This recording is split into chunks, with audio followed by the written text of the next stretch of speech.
Uwi mo na lang kaya ako sa bahay. Di na. Di ba sabi mo nga, pag naamoy ka ng mama mo, kapagalitan ka. Tara, bilisan mo. Wala naman tao dito eh.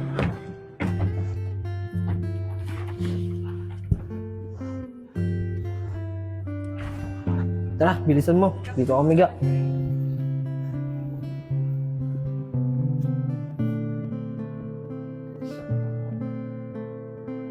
Anong oras na? Hindi pa gising si Kikay. Baka hinahanap ko sa kanila.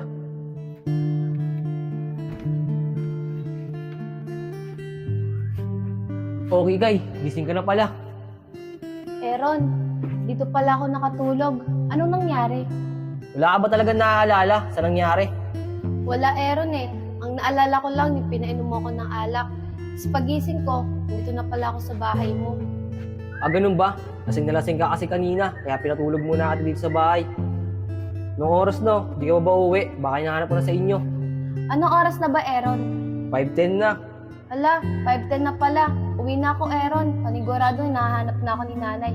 Kasi ang paalam ko sa kanya, pupunta lang ako sa kaklase ko, tas saglit lang ako doon. Sige, di na kita ihahatid ah. Baka kasi may makita sa atin na tayong dalawang magkasama. Sige, Aaron.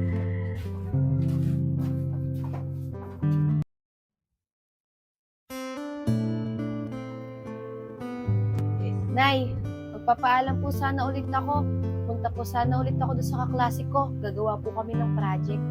Ano ba yan? Puro project na lang, hindi na natapos-tapos yung project na yan, Kikay. Kaya nga, Nay, kasi na yung teacher po namin panayang pa project. Pero wala naman po akong magawa dahil para sa grade ko naman po yun. O sige, Kikay, umuwi ka agad ah. Basta siguraduhin mong project yung pupuntahan mo. Tsaka umuwi ka agad, baka maunahan ka na namang umuwi ng tatay mo. Sigurado, magagalit na naman yun. Nay, nga pala po, baka po pwedeng makahingi ako ng 100. Ang aambag ko lang po sa bibili namin project. Ay, nako, Kikay. O, eto 100. Basta umuwi ka agad ah. Nay, thank you po. Dito na po ako.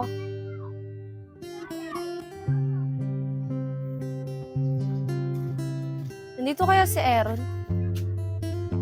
Aaron? Aaron? Aaron? Mukhang wala si Aaron dito ah. Aaron? Aaron? Okay Kay, bakit? Aaron, tatanong ko lang sana sa'yo kung ano talaga yung totoong nangyari. Natulog ako dito sa inyo kahapon. Wala, natulog ka lang sa kwarto. Lasing na lasing ka kasi kahapon. Aaron, sama kasi ng pakiramdam ko. Sobrang sakit ng ganto ko.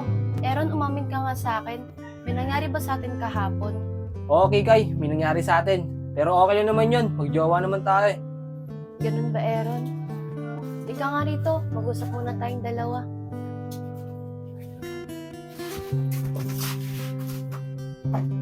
Aaron, alam mo naman na ikaw ang nakauna sa akin. Malaki patitiwala ko sa'yo na hindi mo ako lulukohin. Aaron, sana panindigan mo ko. Kasi pag nawala ka sa akin, di ko na alam mangyayari sa akin ito. Oo naman Kay, hindi kita lolokohin. Aaron, maraming salamat ha. Malaking tiwala yung binigay ko sa'yo. Sana hindi mo sayangin. Nga pala Kay, nahalata ka ba ng mama mo kahapon? Hindi niya ako nahalata kahapon dahil pinagtakpan ako ng kapatid ko at sinabi ko sa kanya na sa inyo talaga ako galing kahapon. Kay, ba't ka naman umamin sa kapatid mo? Malay mo, umamin sa mama mo yun. Eh di nayari pa tayong dalawa. Hindi, Aaron. Hindi magsusumbong yung kapatid ko dahil kinausap ko na siya. Pero may kondisyon. Kailangan, hindi ko na uulitin na malilate ako ng pag-uwi sa bahay para hindi ako mayayari kay nani at saka kay tatay.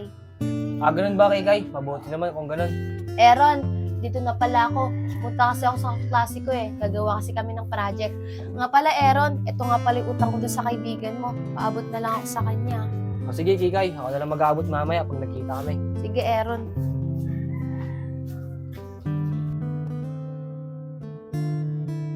Iya, may aaminin sana ako.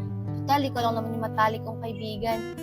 Kahapon kasi, mag-asawa kami ni Aaron. Tapos pinainom niya ako. Tapos nalasing ako. Oh, bakit ka naman uminom ng alak? Iya, alam mo naman na mahal ko si Aaron. Kaya hindi ko siya matanggihan. Ay nako, Kikay. Gamitin mo nga yung utak mo, hindi yung puso. Masyado ka nagpapakabaliw sa lalaki. Wala eh. Mahal na mahal ko talaga si Aaron. Tsaka alam mo ba, pagtapos namin mag-inom kahapon, doon ako natulog sa kanila. Ano?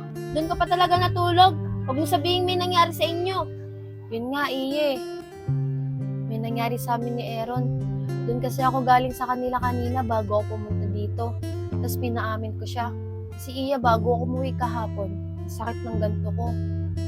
Ang engot mo talaga, Kikay. Binigay mo kagad yung pagkababae mo sa kanya. Eh, hindi mo pa nga siya lubusang kilala. Nag-usap kami kanina. Ang sabi niya, hindi niya daw ako lolokohin. Tsaka mukha namang siyang seryoso sa akin eh. Bala ka nga, Kikay. Basta ako, pinagsasabihan na kita.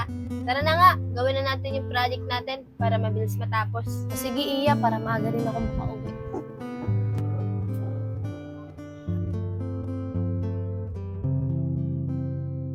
Ano ba naman yan, Mal? Kanina pa yung anak mo sa CR. Tagal-tagal.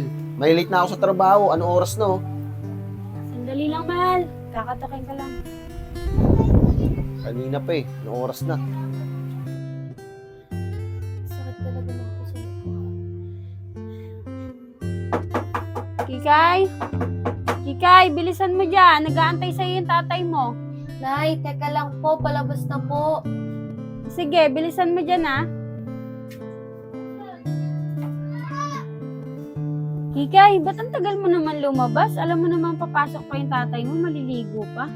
Nay, pasensya na po.